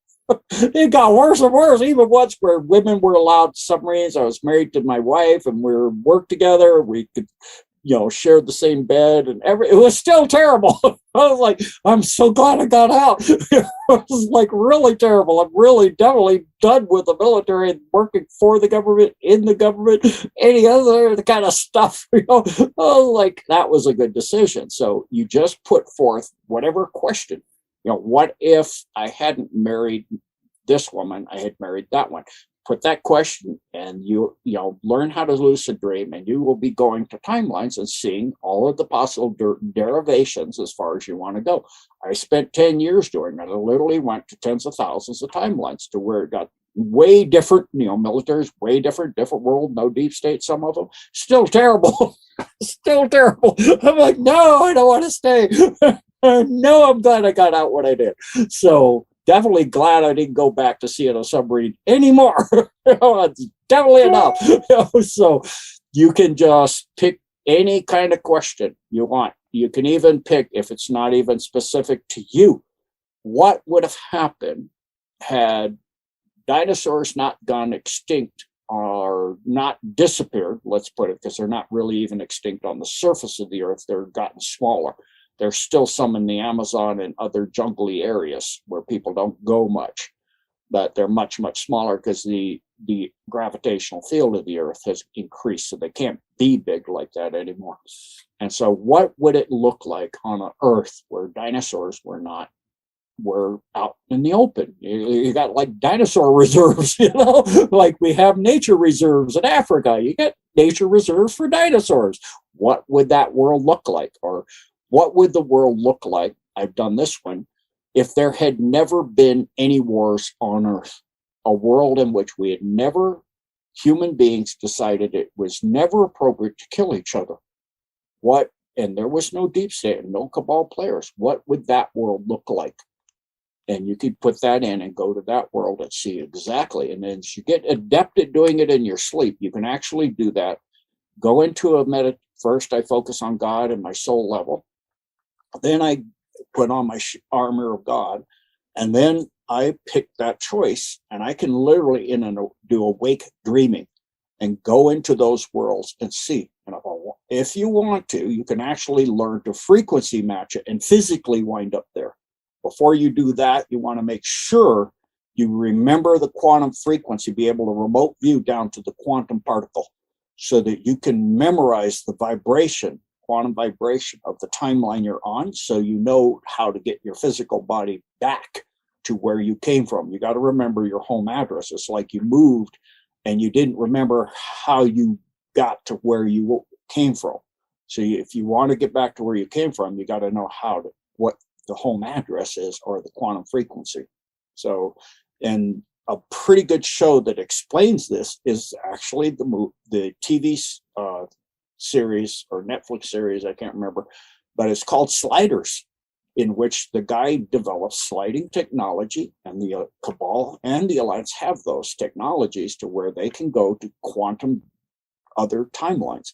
So when I'm saying timelines, I mean a different quantum, a different reality, a different Earth with different looks, like one where Kennedy was never assassinated, nor Lincoln, for example. Not meaning you have a timeline for a project, and you like in the military, we've got a timeline, you're going to put out this new type of submarine, you have a timeline for when you want it out, or I have a timeline for Gene Decode to get out by the 25th of March. That's my timeline with the programmer and the company that we're working with now. That's a timeline. I don't mean that kind of timeline. I mean a timeline in which the entire universe is different based on decisions, primary decisions that each group of people and individuals, like the human race, decide we want to experience a cabal, a vastly evil network, and experience how to get out of that and learn from it. That's what I mean when I say timeline. So some people are saying timelines like Trump's no longer on the timeline, we're not this timeline, that his timeline is done as the president. I'm not talking like his timeline to be the president or his timeline for this. I'm talking about what I said before. So that's how you slide. Thank you, Gene. Gene, next question. So this is from Stoke. Actually, Stoke has been watching you from the early shows, not on the Galactic Talk, but since you've been dropping your intel on YouTube. So, question. So, how do we know when? Okay, so Mr. Word. So, how do we know when we are being targeting by the Draco? You should feel a dark intent focusing on you. You should, I would say to learn to feel your soul. Because when your soul is threatened of an incoming danger, and I've actually, through remote viewing at the soul level, I keep myself on alert status, which means that if there's a corporeal danger even to me, or I'm under attack, that I'm going to be under attack, that I'll have an instant remote view of it. So like, for example, I was driving in Puerto Rico and at night, and it was pouring rain. It was monsoon time. And suddenly in the road, I saw a mattress, and I instantly, that's my remote, came on. And I saw the car hit the mattress and go end over end, because it stopped the wheels in the front of the car, and the car rolled end over end. So I swerved and just hit the driver's tire. I only had time to just not completely get around it, and the car spun around backwards, and then I pulled it backwards off the highway and onto the shoulder. My student ran back and threw the mattress off the road, so nobody else would get hit it. So I have that on auto alert system, and so in doing that, first learn to feel the soul level, and then you can learn to view and do all of these different things. Hope that answered the question. It's kind of roundabout. All right, thank you, Gene. Gene, we've been going for a few minutes. So how long now do we still have with you for the Q&A? Another 10 minutes. 10 minutes? Sounds good. So next one from Tashi. I've seen 2 or 3 fireballs come through a plate glass window and dart around the room. One of the balls hesitated in front of me and moved on. So why did this happen? Yeah, you're pulling some type of energy to you. So this kind of ties into the previous question, is to get aware of your soul level so that if you feel you're in danger, But additionally, to use the Christ invocation, but as a declaration, you can demand them to declare themselves in the highest interest, your highest interest, the highest interest of all life ever, and in the highest service to the one and only God of all creation. Declare yourself, if that be true, by blinking or jumping up and down or moving back and forth or something. Just tell them what to do. And then they have to do that in the name of Jesus Christ. I demand you to declare yourself, and that has power. And they will either they won't do that and they'll leave, or they'll declare themselves. And so that's, again, if you're feeling you're being targeted or something, it's like in martial arts, when you get to the point where you train blindfolded, you can actually start to feel the punches coming before the person throws it. You can feel the focus of their intent to move in and start the attack, and precisely where if they're thinking of it. A good martial artist doesn't think, he just moves. But if they're thinking of their attack, you can feel it. And then you can actually, without a blindfold, you can actually see it. And once your pineal gets decalcified, you can see it blindfolded anyway. And so the same thing driving. I've had it driving where, slick highways, and I suddenly felt a pressure from the right rear corner of the car, and I moved into the lane next to me, and a car slid through that area and hit the median of the highway. If I hadn't have felt that, it would have hit me into the median of the highway. So it's learning to feel that. It's a good reason. Another good, like I said, martial arts has lots of benefits to it. You get to being able to feel that pressure coming at you. And so the same thing, if you see those fireballs coming in and it's putting a pressure on you, no being in service to God and Christ would be putting a pressure on you. So it's to demand it to declare itself. And the same thing with an attack coming or a focus of intent on you. You'll feel the intent focus, just like animals do when they're out. If you go out where animals don't see people, like I go on backpacks where people don't get for 20 years. You know, it's not like in the regular part in the parks where the deer see people all the time. If you go where they don't see people, you can look 2 miles away across a valley at a deer, and they can feel that a animal with eyes in the front of its head, in other words, a hunter, is looking at them. They will immediately look at you from 2 miles away and take off running. Oh, I don't know, I'm out of here. You know? And if you focus your intent differently, where you, before you look at them, you see them on the side of your eye and you focus on them and go, wow, you look so sweet and beautiful. Thank you for being here. I'm not going to eat you. I don't want to eat you. I'm just appreciating you. Then they won't take off, and they can feel that change in intent. So it's learning back to how God has created us to feel the intent of that fireball, that orb, that energy that's coming at you. What is the intent?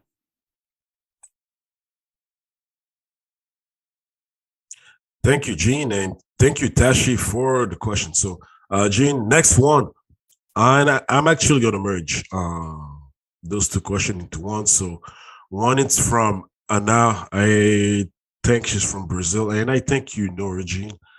And the other one is from Patricia. So, both of their question is relating what's any news or updates, one from Brazil and Argentina, since they're really,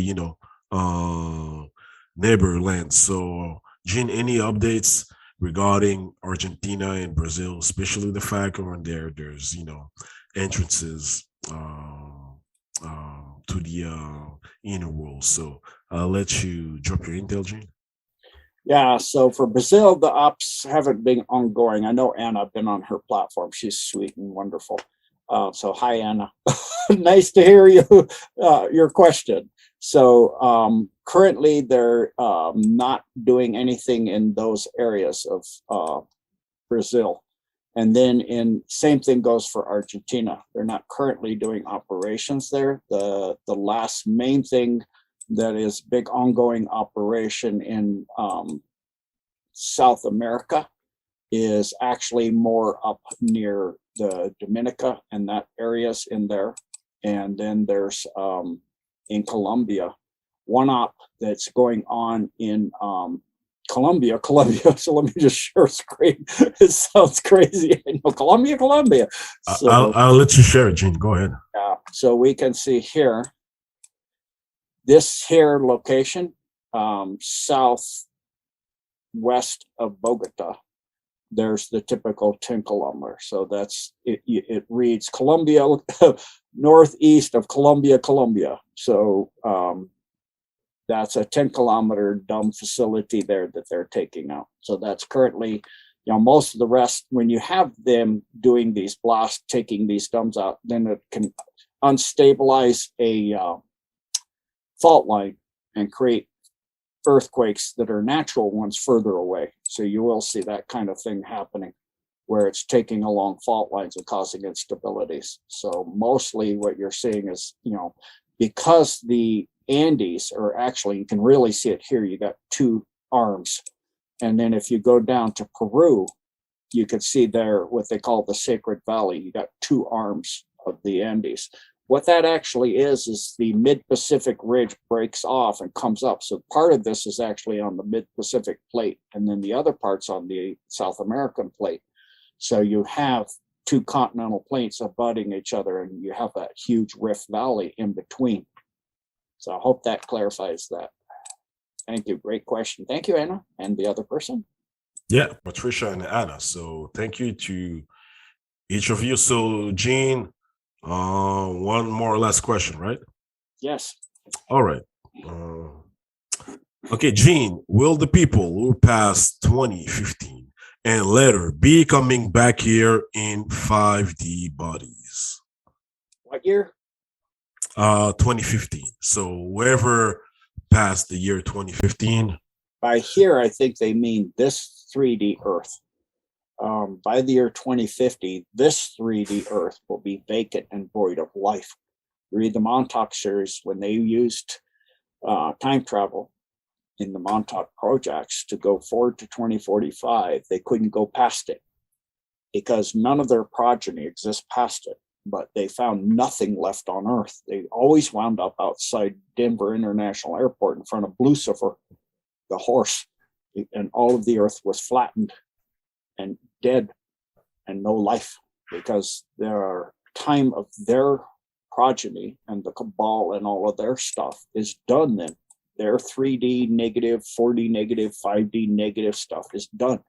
Their time is done, and then Median and Aurora Earth is time. So this Earth will be a moon, and the moon station that is not a real moon at all will be removed, and it'll become a moon for Aurora Median Earth, 4D, 5D positive. So people that are 4D, 5D positive will be there. People that are 3D positive come in the shift will be taken to Venus, and there's actually a video of a guy walking around buildings and stuff in Spain, thinking he's on this Earth, and there's nobody there, but everything's turned on because he's already there ahead of time, like kind of an event. He doesn't realize he is, but he's an advanced reporter showing what it looks like, just like here. And NASA's hiding the fact that they don't understand why Venus now has oceans and atmosphere and everything, and they set probes and satellites there and saw all the buildings, and they're really confused. It's where the good people, 3D positive, will be removed to by craft.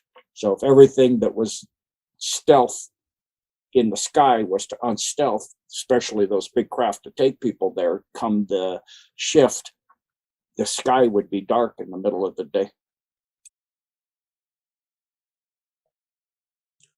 Thank you, Gene.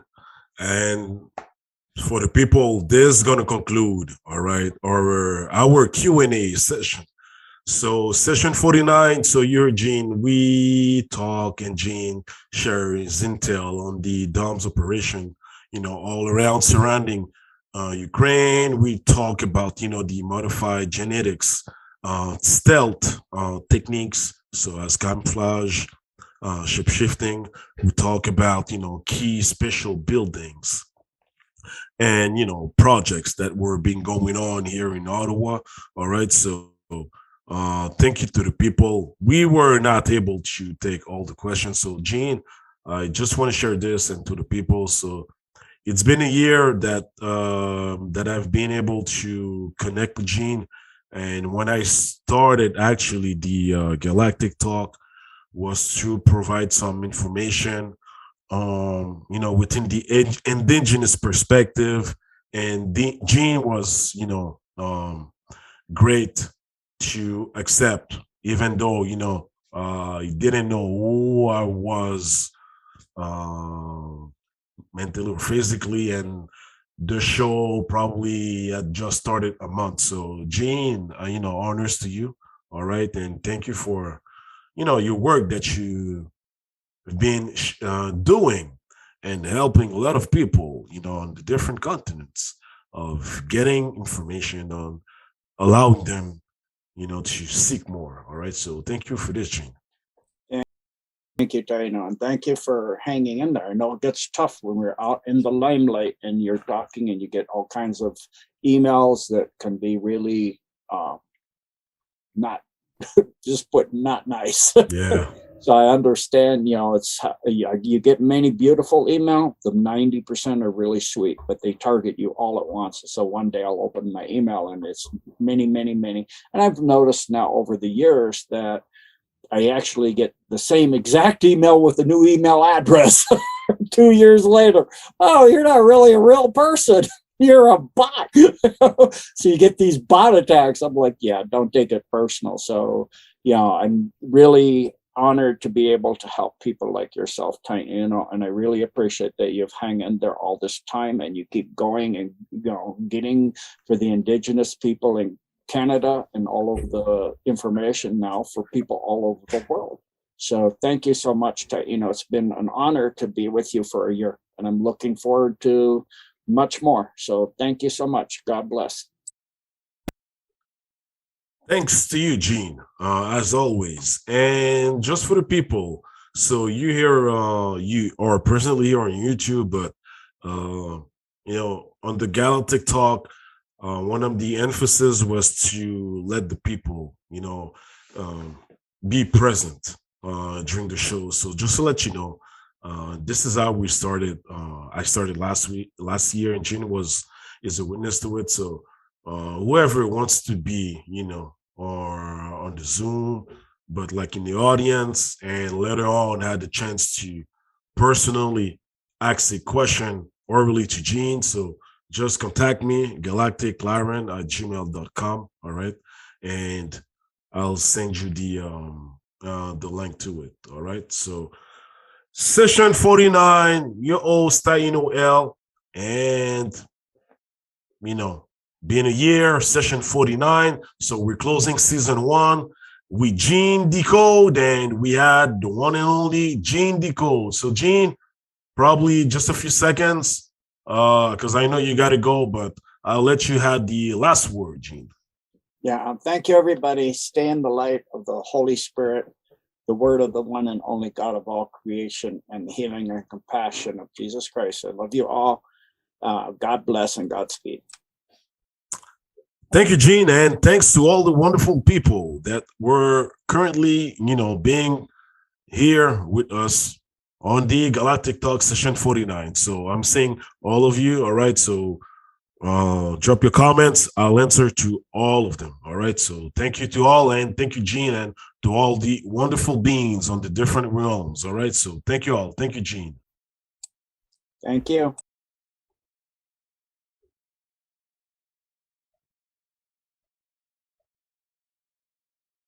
All right, Gene. So thank you, Gene. It's been a year. Wow, thank you. Time flies. Oh, yeah. Oh, yeah. Amazing. I didn't realize that we're already a year. Oh, my goodness. That didn't seem like a year. Maybe 6 months, but a year? Yeah. My goodness. Kind of Indeed. Incredible. Indeed. And Gene, congrats for your website. I took a look at it. Yeah, it's sharp. So thanks. Yeah, thank you. It's actually in transfer, so that it may be going up and down. We're transferring the code to a new programmer is transferring it to a new server.